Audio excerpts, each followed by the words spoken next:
All right. And we now welcome back to Drive the Lane, making, I think it's actually appearance number 4. Is Our it?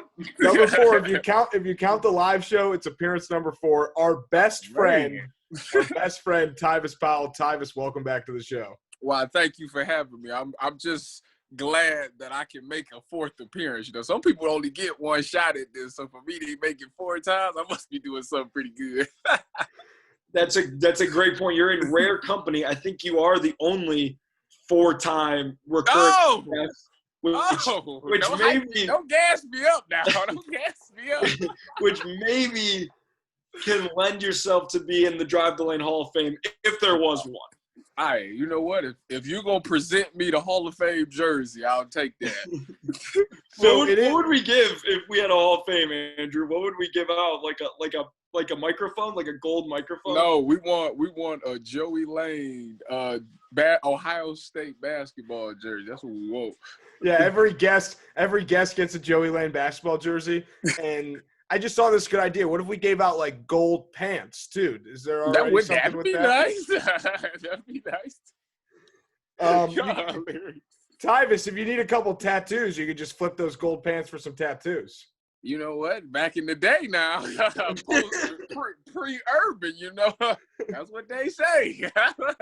So this is appearance number 4, but it's probably the longest in between 2 appearances we've ever had you, and that reason was the long delay of Buckeye football. But Ohio State football is back, which means Tyvis is back. How did you feel about week 1? You know, week 1 went exactly the way that I had anticipated that it would. I mean, it was going to be very shaky to start, and we didn't need to panic, which is what I specified on my own podcast. I said, look, the first quarter going to be bad because you ain't winning against nobody, and you had all this time off. First quarter, they went out. They got hit in the mouth. First drive, Nebraska, boom, took it straight down the field to score. And I was like, okay, that's the wake-up call that they need. You know, it's still a little shaky throughout the first half. But the second half, you know, the Buckeyes has always been a second-half team, and they dominated the second half. So let's talk individual performances. I guess the perfect place to start off would be arguably the best quarterback in the country, Justin Fields. Yes. What'd you see from him on Saturday? Listen, he is inspiring me. I'm about to become a vegan myself because the way he moving right now and the throws he making, oh, man, he's legit. The man is definitely a top 5 pick in the draft, in my personal opinion. He threw some ball. Like that first, I think it might have been the first touchdown he threw to Garrett Wilson, that post, oh my goodness. Listen, he couldn't have walked over and handed the ball to him any better than what he did. Then he went and hit the spin move on the end zone. The man is gifted, man. The man is definitely gifted. I think he only threw 1 incomplete pass. And it was like a drop. Yeah, he was lights out, man. He's like, you know what? But I knew it because of the way he's attacked this offseason and the leadership that he's brought up and the sacrifices that he's made is really paying off for him. I just hope that it keeps getting better each week. Tyvis, what does your game day look like? You know, a few years ago, or I guess a couple years ago, you were suiting up. And then a few years ago, you were getting ready for, you know, your games on Sundays. But what does a Saturday of Buckeye football look like for you now? Well, before the Buckeyes came on, you know, I was just getting up and working out. But now that the Buckeyes is coming on, you know, I still get up, work out early in the morning. But, you know, I throw my Ohio State gear on, and I got to hurry up and get in front of the TV. I usually be by myself because I can't really watch it with a lot of people because I like rewind it a lot. And people don't like that. They like to just watch the game. But for me, I like to critique what weirdos things. just want to watch the game. Right. It's like being in the film room. I'm just sitting there, just keep rewinding plays. Like, oh, he should have did this. Or he should have did that. So it's very difficult watching the game with me. So I got to be by myself. And this, you know, I try to stay calm because it's not me on the field. But like I just do a lot of critiquing and a lot of studying the players. That was my next question. Are you a negative fan or a positive fan? And those probably aren't the right words, but are you more critical or are you more lenient when you're watching the game as it happens? Okay, so for this game, I was more lenient. It depends on what part of the season they're in.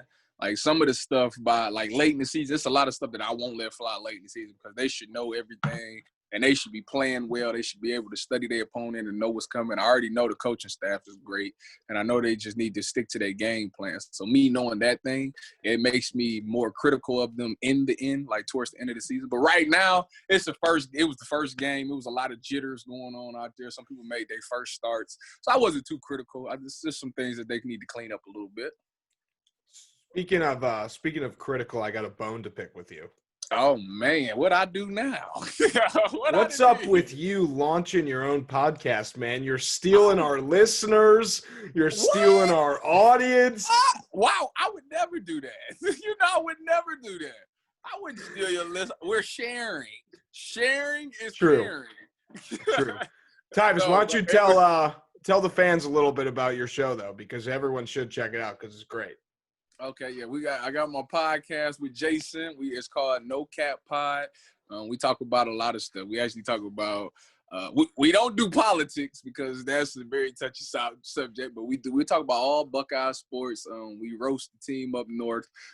I give some personal NFL stories and talk about my personal life a lot on there. So yeah, it's definitely something you should check out because I get very passionate about it. I'm gonna get some more guests on the show. Hopefully one of you guys will decide to be a guest on my show since I've been on here 4 times. I would think that y'all would look out for me.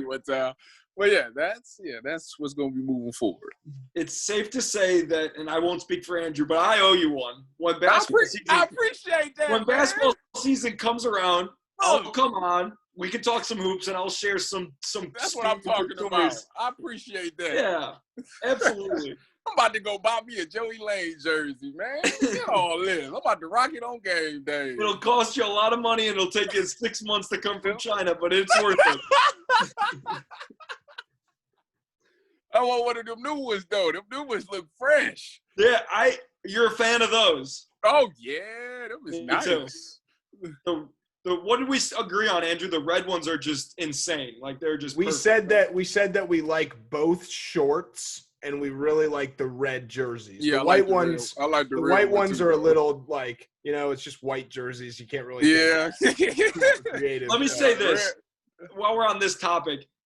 I think that you should, as a former player, you should get new jerseys every single year for a few reasons. Number one. Every year. Number one, everyone gets excited about new jerseys. When you're a player, they could be the ugliest things you've ever seen, but you're thrilled because you get to do something different. Then number two, the more important reason, when you graduate, you get to keep them. You want as many jerseys in that little pile that you have stashed in your closet under your bed as you can have. I remember I was the only guy that when I graduated that had been there for 4 years. So I had like 3 times as many jerseys as these other guys. They're like, "Oh man, when did we wear these?"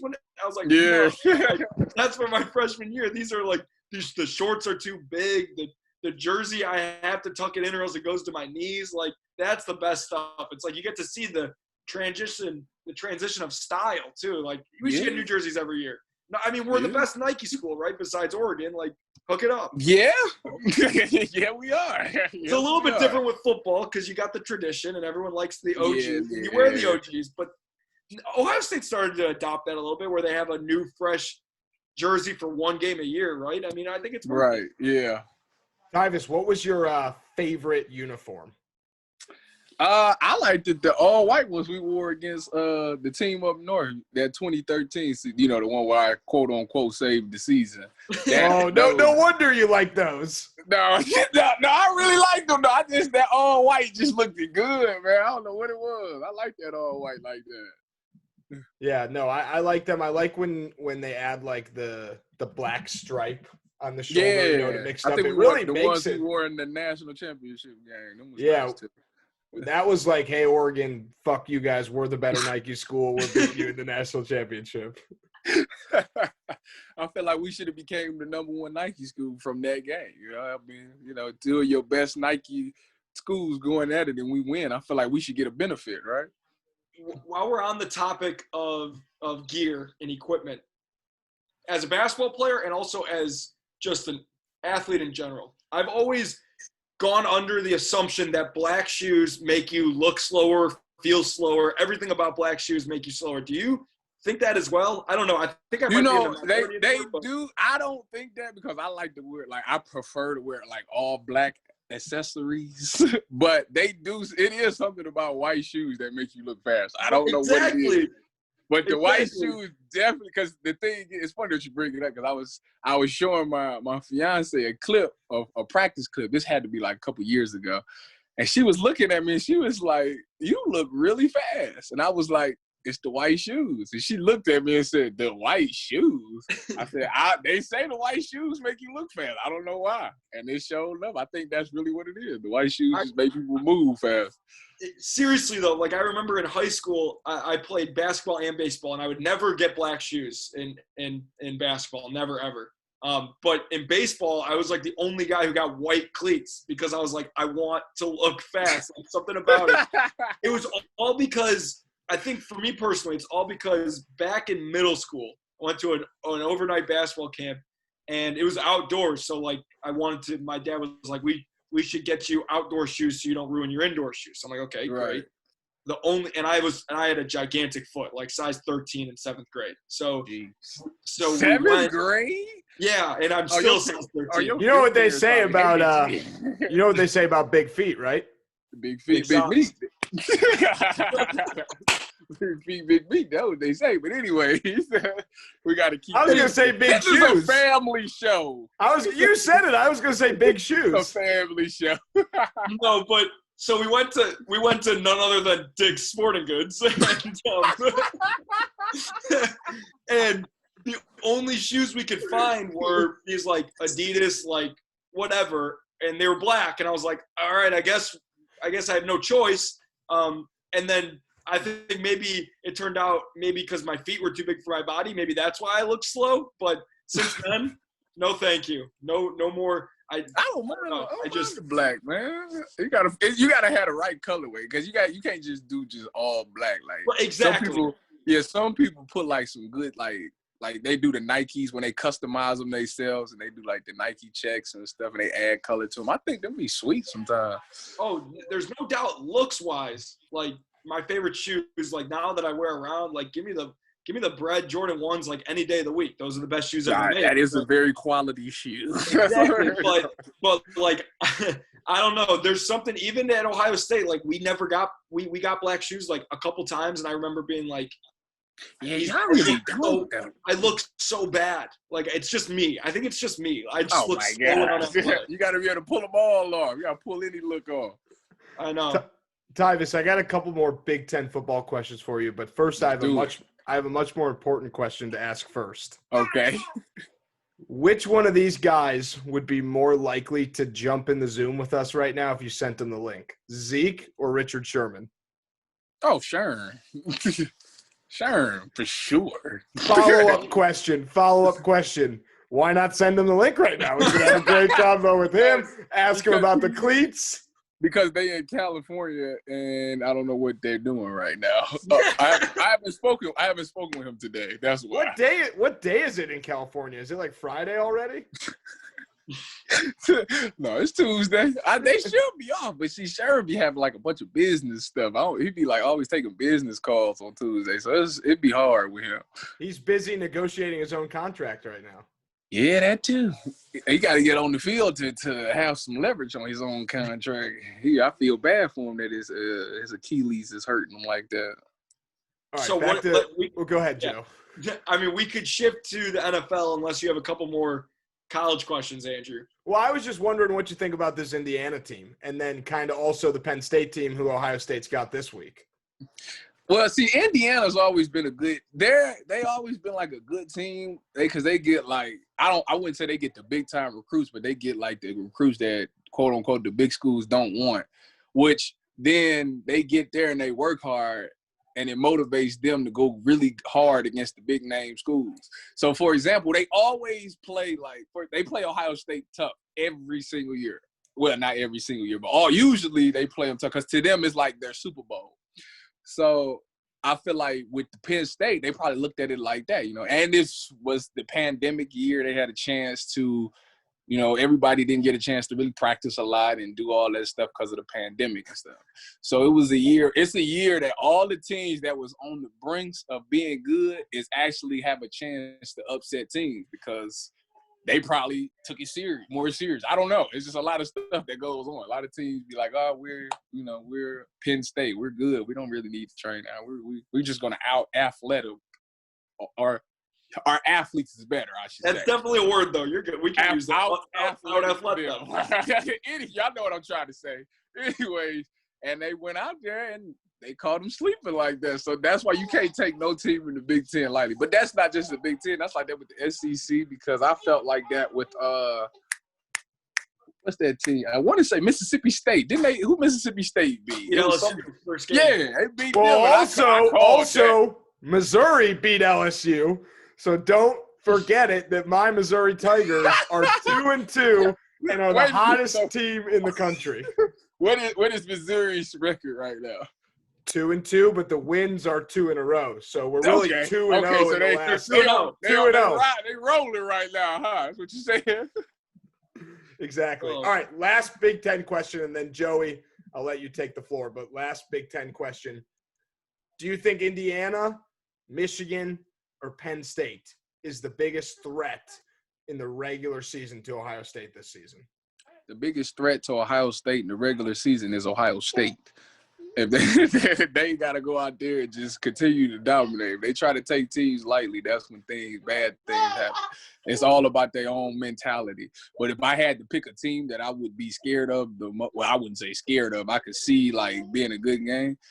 I mean, Penn State always is a good team, and it's a home game for them, and it's Halloween, so it's a scary time for them. So they could do it. It could be, but I wouldn't say that. And the team up north stinks, so I would never say them. And Indiana, I wouldn't say them either. So if I had to pick out of those three, I would probably say Penn State because the team up north, they probably going to score 100 points on them. I mean, we haven't factored in the Halloween part of them playing next week. Oh, yeah, it's a scary hour. It's scary hours, man. Halloween, it's the atmosphere. They ain't got the white out. They ain't going to have the whole white out. So that's a great thing. It cancels out. That's a great thing. But, it just, it is. It's a crazy year. It could be one of them games. Ohio State's going to play it. They're going to play a team this year where it's going to be like that. They got to find a way to win in the end like they always do. Maybe Trey Sermon can dress up as J.K. Dobbins for Halloween, and we can get the run game to look a little better. It wasn't bad. It wasn't the Ohio State run game that we've been used to, but it wasn't bad though. I mean, I think they still had 200 yards rushing. Yeah, a lot of it was Justin Fields. That's true. That is true. I think Steel Chambers looked really, really good when he was in there. Yeah. But my question for you is nothing to do with Ohio State. What do you think about James Franklin tweeting just the team that they're playing every single week and then losing? It got Ohio State name 1,000 times, right? Yeah. He always does that. Always. It don't matter. Doesn't that just rub you the wrong way though? I'm like, dude. Nah, because we on his mind. We on his mind, man. That's good that he's thinking of us like that. I've never really been a huge friend of James Franklin as a coach. I don't know why. As soon as he came to the Big Ten, I did not become a fan of him. But when he was other places, it was I would play. Wasn't he at Vanderbilt or something? Yeah, and they were like, oh, Vanderbilt stinks, but I would play for that guy, type of deal, Yeah, I don't know. Is it true that he was a car salesman once upon a time as a job? I wouldn't be surprised. That's what they said. I swear that's what they told us. I watched the car salesman. One time I went down a rabbit hole of YouTube as one does, and I found a video of it was a 4-part series, Vanderbilt football walk-on tryouts. Of course, I'm gonna watch the walk-on tryouts. Oh, for sure. So I spent 45 minutes watching 4 different episodes, and it ended with James Franklin offering 8 guys spots on the team, and I was like, this is a good guy. That's nice. That's actually pretty nice. I respect that. Yeah, I mean they got you got a little respect for me off that one right there. The last college football question, and then we can move to NFL briefly. Who, after watching however many games it's been, 1 week for some, 4 weeks for other teams, who stood out? Who do you think is a lock for who is your Final Four for the college football playoff? My Final Four will probably be Clemson, Ohio State, Alabama. And that 4 spot changes, man, because I really liked Georgia at once upon a time, but then the way Bama did them in the end, it kind of rubbed me the wrong way. It kind of like they just kind of laid down to them. So I had 4 spot, and I ain't picking Notre Dame. Like, hey, I'm not. Notre Dame will not. They ain't the old Notre Dame. So I really don't know at this moment. I really don't. That's a terrible answer. That's a terrible answer. You got to pick a team. I got that 4 spot a toss up, man. I got my 3 is for sure locked for sure, but that 4th one, it's either Indiana or Missouri. Will you stop with that? No, it is Missouri. It is Missouri. Good answer. If Missouri runs the table, they will be considered. They would have to go to the SEC championship, and they would have to really finally get over the hump and beat Alabama, and then I would say that. Well, hold on. We lost to Bama week 1. All right, so if we run the table and made the SEC championship, it's tough to beat a team twice. I'll tell you that. It's tough to beat a team twice, and they do not want to see us in the SEC championship. Since we kicks again, what was the score to the Bama game? No, we actually covered. I think it was like, here, let me check. You covered, but you guys lost by like 23 still. No. He said we covered. We covered. Hey, we lost by 19, 38-19. That ain't terrible. Tyvis, you know that good teams win and great teams cover. So Missouri's a great team. That's exactly what I was saying that whole week. We did better against Alabama than Nebraska did against Ohio State. So who did y'all play the second? Who did y'all lose in the second week? Well, if you want the full details of what's going on, that's not what I asked. The second week we lost to Tennessee, but we're 2-0 since we made a quarterback switch. 2-0 since we made a quarterback switch, and we beat LSU and we beat Kentucky, who we haven't beat since 2014. And this week we play at Florida. My money's on Missouri. Get rich quick. Get rich quick. Does Florida even have a team? Florida's a good team. I can see Florida being in the 4th spot. No, they lost, but they lost to somebody. Who they lose to? They lost to Texas A&M, who looks really good. But they also had like 19 guys test positive for COVID, so who knows what their situation is. It's just, Tyvis, you give me $50 and I'll turn it into 150 real quick after the Missouri game. I'm good. I guess Missouri is my 4th seed. Everybody gonna get COVID except them 4 teams. So Missouri gonna be in. The only way Missouri gets in is COVID-related reasons. All right, Joe. I know we want to talk about football. Our teams are looking pretty good. Joey's Bear. Well, worst 5-2 team ever. Joey's Bears. We're recording this before Monday Night Football, so who knows how the game will go, right? That's what we'll say. y'all hilarious. Tyvis, my Browns, your Browns, our Browns, 5-2. Denzel Ward is sliding in to make tackles. He doing good. He put on a clinic on Sunday, didn't he? I was looking like, okay, this is – because, for a minute, Denzel's one of the people that kind of flying under the radar. It's been like – Literally, he was flying under the radar. Much. But then they said that he leads the league in PBUs. And I was like, wow, ain't nobody – this is something that should be talked about. Like, he leads the league in pass breakups. Hold on. There's an asterisk next to it because he also leads the league in touchdowns given up. So it's like an MLB player that either hits a home run or strikes out. He might knock it down, but if he doesn't, it's a touchdown. Well, how about this? He on the road right now. As we speak today, Denzel is on the high end of things right now. He played outstanding. He had a PBU. Did he forced a pick? He tipped the ball, forced a pick, had a TFA. He was bad. He was out there that game. Look at you with the acronyms. Yeah, I know, right? I've been around the block. The first thing I think about when you think of PBU, it's like the university with the best peanut butter. They're PBU. LSU is PBU. They claim everything. They're DBU, PBU, hey, UBU. Didn't they give up like 600 yards passing or something like that? Yep. Yeah, and then 400 to Missouri. Yeah, no, But Missouri's an elite school. It's a little bit different. But back to the NFL. I have a question for you, and I've always wondered this. Okay. As sports fans, we enjoy the high-scoring games and the action and touchdowns left and right, and no one can stop each other. That's just like human nature. Mm-hmm. But you, a defensive-minded, defensive football player, would you rather see a game be 6-3 versus versus 35-37 or something? Yeah, I would. You know what? The best Super Bowl was the one with the Rams and the Patriots because it was like, I think it was like, 6-12 or something, like 14 or something like that. It was very low scoring. And I was sitting there loving every minute of it, man. Them defense, I love a good defensive game because it's really about who's gonna make the mistake first. Who gonna give it up first? Like you got two really good defenses that's lights out. And then it just take one mistake, one tiny mistake. You take the wrong step with the wrong foot, or your eyes look in the wrong spot for just a split second. That's all it takes. And boom, you done gave it up and now the game over with.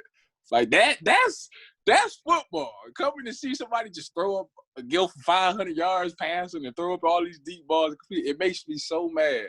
Because in my eyes, when a DB gets beat deep like that, a lot of times, like, more than likely, his job is like about to be over with. Like, if a team goes out there and locks down on defense, everybody's fine. The offense players, that's all right. They played a good game. Nobody really loses their job.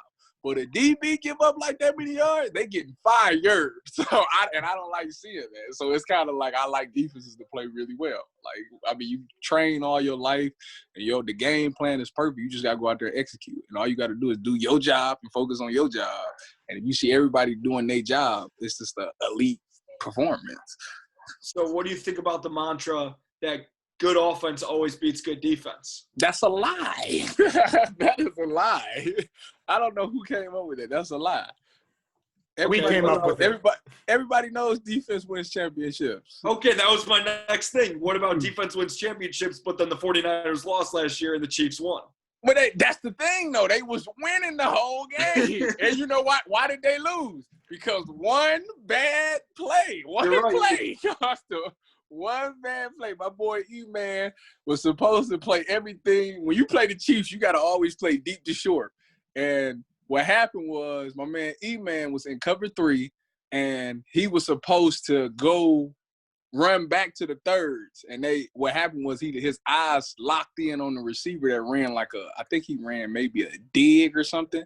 And he went with the dig and slowed down. And Tyreek Hill went right past him because Tyreek Hill was in the slot. He went right past him and ran like a 30-yard 7-cut, a corner route. And nobody was there because E-Man had bit down on the cheese. And if he would have played it deep to short, they would have won the game. And that one play just changed everything. Like, that was the first – that might have been like the first deep ball that they threw and caught. So that right there is exactly what I'm talking about. One play. That's something. You're right. That was the only really deep ball that they threw because I bet on Patrick Mahomes to have over 275 yards passing, thinking that's a lock, and he had 267. And all he needed was 7 more yards on that pass. And I remember being like, God, I think, y'all, man, if football to work, I need to go in the booth. I need to go in the booth. I really be on top of things. And it's scary how much I know about this game of football. I need to go in the booth. I think if the 49ers had one more defensive back in that locker room, even on the field, just in that locker room, it's a different result. Energy. Just my energy. Exactly. E-Man would have known because I would have been yelling, no, don't do it. Get back. So so you guys are athletes, but myself, during my college years, I wasn't training. I was arguing with my friends about dumb sports things. And this is one of the questions that kind of always comes up. Tyvis, if you played – and maybe not right now because you haven't been, in an NFL locker room, but let's say you had been, or someone who'd been in the NFL for 7 years, stepped onto a college field, would they instantly be the best player on the field, no matter who it was? Yes. because it's an intelligence thing. Like the more, you go into the NFL and you kind of, know some stuff in college, but you don't really know everything. Like you kind of know the ins and outs of your own particular defense.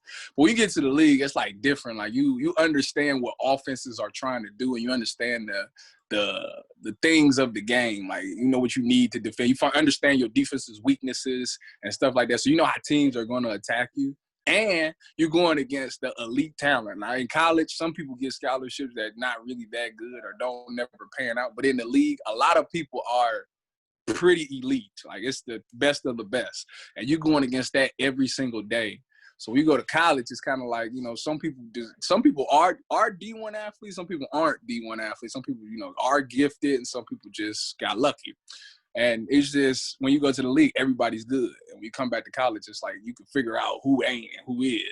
So you would instantly dominate, because you would know, like, your technique should be unbelievable. Right? Because you go against the best every day. You like, it's faster, everything is quicker. Well, what about a guy like Chase Young, though? Like, Chase Young, is there going to be a defensive lineman that this year is worse than Chase Young? 6 months ago, are they stepping into Ohio State and having better stats than Chase Young, or is he a different category where he's kind of just far ahead? Chase Young was at Ohio State. He was already so far ahead of everybody. And I don't think that, like, okay, so if you do 6 months in the NFL and come back, I don't think that's enough time to actually – I mean, you will be way better for sure, but I don't think that's enough time to do the things that he did. If that makes sense. Well, I'm saying this is kind of what I'm saying by that. Chase Young, most dominant defensive player in college football last year. Okay. Mm-hmm. But you take a guy that's in his 5th year in the NFL that now Chase Young is better than right now in the NFL. Is that guy with 5 years of NFL experience having a better year than Chase Young last year? Does that make sense? Yeah. You got to think that Chase Young is one of a kind. I want to say Chase Young's special, though, like that. It just depends, man, because Chase Young's athleticism might be way better. It depends. Like, some people can't move the way Chase can. Like, he gifted. Because, like, the guy, Chase Young's better than the people in the league that's been in the league 5 years now. So it's kind of like, I don't know if that would make them come back to college and be that much better. They would be dominant for sure, but I don't think they could do the things that Chase can do. He's a special talent, if that makes sense. What about if you took – what if you took Mahomes and put him on some random SEC school? Like, put Mahomes on Mississippi State. Just put him on Missouri. Sure. Oh my God. Same state. What if you put Mahomes on Missouri? Do they win the national championship? Quarterbacks definitely make a huge difference. I tell you that. See, it depends. See, I think Mahomes. It depends on the speed of the receiver. Because see, Mahomes he got that arm and the play calling. It's a lot of factors. There's a lot of factors that go into it. Is he gonna have the same play call that he got in Kansas City? He can do whatever he wants. He's Patrick Mahomes. It's all set. He might. He just might. What was his record at Texas Tech? Was they any good? Like 500. Like 500. They were never that good. But he had a game with 7,000 yards and they lost. So. Well, I mean, so are you saying? Is he gonna win the national championship? It depends. You know what? It depends on how good his defense is. I got one more question like this. Even though these are dumb, it's so fun to talk about. All right, Tyrod Taylor. Okay, is he winning the national championship with LSU last year? If Tyrod Taylor's in over Burrow, and it looks like Burrow already is Tyrod Taylor with the knowledge of today's NFL game. Yeah. Right now, you put Tyrod Taylor. Yes. Well, not right now with the weird chest thing. Yep, sure is. Tyrod Taylor, he's underrated to me. Like, he's good. He really don't get a lot of good opportunities. No, he's perfectly rated, Tyvis. He's perfectly rated. Look, every time he gets the starting position, he gets hurt every single time. I don't know what that's about. Every time he's becomes a starter, something bad happens, and the backup comes in and just shines. It happened with Cleveland, and it happened with the Chargers. Well, in Cleveland, he was terrible. He did get hurt, but he was also he had the one good game against the Saints. He only played like 3 games. I can't believe you called him underrated. He is underrated. He ain't underrated. No, he's perfectly rated. Oh my God, Tyrod Taylor ain't good to y'all. No, he's good. That's exactly it. That's why I think he works, because I don't think he's as good as Joe Burrow right now. And Burrow won the national championship. So let me ask you this: if Tyrod Taylor is healthy, does he take Justin Herbert's spot? No. You see how Herbert's been playing, man? He looks amazing. Wait a minute, y'all ain't right. Y'all ain't right. He is healthy. They said he's healthy. His team. He was his team. But it was his team till the team doctor accidentally took a needle and that's what I'm talking about. So Yeah. the team wasn't doing good when he was the quarterback. The team was not doing good when he was the quarterback, and the GM walked up to the doctor and said, "Hey man, we got to shove a needle in this guy's chest. We got to get Herbert on the field." It's sad. And look at this. Now look at him. Now he probably ain't gonna never get his spot back. It's terrible. I feel bad for the guy. I really do. I really do. Joey, let's wrap this up the way we always do. Yeah, I mean, we've been saying these most ridiculous questions. I have to ask one more before we do this. This is basketball related. Now, we could dive into, if you brought an all-star into any team in college basketball, they would win the national championship, like without a doubt. But basketball is a different sport than football. Absolutely. 5 guys on a court versus 11, right? So, yeah. But we don't need to get into that. My question is about basketball, though. Who would win in 5-on-5? 5 LeBron James with Michael Jordan's brain, or 5 Michael Jordans with LeBron's brain? 5 Michael Jordans with LeBron's brain. Easily. 5 Michael Jordans with LeBron's brain for sure. I'd like to add my own team to this competition, and I'd say 5 Tyrod Taylors would beat either of those teams. 5 Michael Jordans with LeBron's brain, or 5 LeBrons with Michael Jordan's brain. See, that's the thing. Michael was like unbelievably athletic, and he had that killer mentality where he would not lose. But LeBron is like smart. Like he knows like the ins and outs of the game, and he's very smart, and he's just like always a step ahead, like mentally. And it's like nothing that he can't do. But it is that refuse to lose, man. I don't know, because that's the thing I like. That's why Mike probably is my favorite athlete of all time. Because Mike don't like if his mind is made up that he gonna win that game. He gonna find a way to win. He ain't gonna complain. He ain't gonna make no excuse. He gonna figure it out. And that is what I respect, because that's kind of how I like to live my life. Try not to make no excuses, just figure it out. So actually, I might go with LeBron with Michael's brain, man. I might go with 5 LeBrons with Michael's brain. It's the age-old question. So get ready. That's gonna be all over every talk show after this. I think I would go with LeBron. Yeah, I'm gonna switch my answer. I'm going with 5 LeBrons with Mike's brain. That's my answer too. I like that killer instinct. I think that's what everybody wanted LeBron to do in the early parts of his career. That was always the quote unquote thing that he was lacking, that he wasn't a killer. Like Kobe would just come kill it, like put a dagger in you. It was like LeBron just didn't ever seem to do that. But he better with it now, I'll tell you that. All right, Joey, you know how to take us home. Yeah.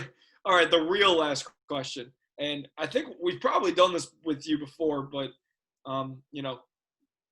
there's no time like the present.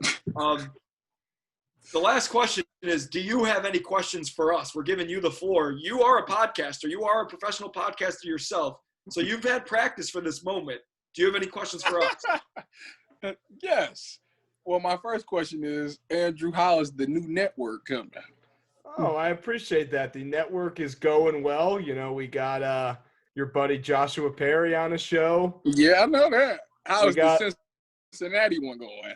The Cincinnati one is going good. Von Bell ghosted us, but Oh my God, that'll happen. But the Cincinnati one's good. The Browns one is good. I'm hoping you get signed by one of those teams so you can hop on. Wouldn't that be something? Man, that would be something. Man, that'd be nice. That's like a dream come true type thing, though. I appreciate you asking that, though. You're gonna get the double drive the lane bump now. You'll get the drive the lane bump for coming on the show per usual, and you'll get the good karma drive the lane bump for asking about the network. I appreciate that. And who's the next guest coming up? Ooh, good question. That's a good question. We are planning on recording in the next 2 days a YouTube special episode with Andrew Dockich, that will be his 4th time on. Because I'm not special. I ain't special no more. I got to come back for a fifth. No. He's not going to be on the actual show though. So. Oh, okay. Well, never mind. I'm still gonna come back for a 5th though.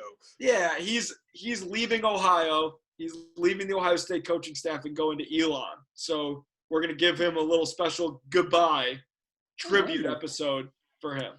That's nice. And my answer to that question is whoever's number you give us next. That's who the guest will be. And it's not going to – unless it's Cardale Jones because he doesn't answer me. Oh, my God. Tyvis, I told him that because he went on Perry's show and I was producing. I told him that story. And he was like – What'd he say? He didn't even say sorry, like, I'll come on your show. He said, yeah, you got to have Tyvis or Perry tell me who you are. I'm not going to answer. That's man.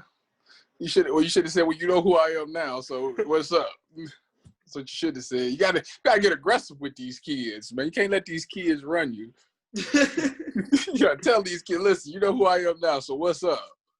Tyvis, you got like one of those punch cards, like you can get a free sandwich. You know, you got your 4th drive the lane punch. Once you get to 6, you get us on your show. That's the prize for. All right, there we go. Well, I got 2 more shows, then I gotta get to there.